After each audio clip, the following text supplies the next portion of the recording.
ابيض بالصلاة على النبي عليك يا واجهة البلد، الزمن الجميل، اللهم صل على النبي.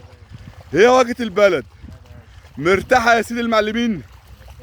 اللهم صل على النبي. ايه يا واجهة دي؟ ايه اسمه ايه يا واجهة؟ حلو قوي الملاس.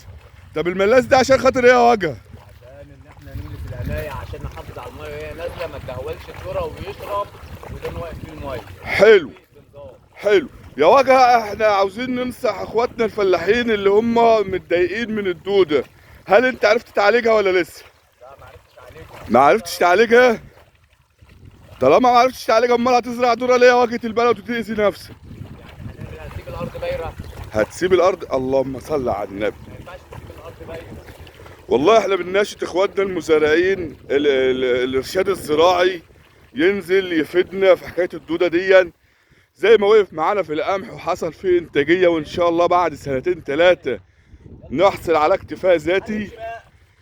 عاوزين الجماعه بتوع الارشاد ينزلوا يعرفونا ايه الحل للدوده، ولا ايه يا واجهة البلد؟ لأن احنا كده تعبنا والله من الدودة والرش، وكل يومين نرش ومفيش أمل يعني إن هي الدودة تمشي يعني.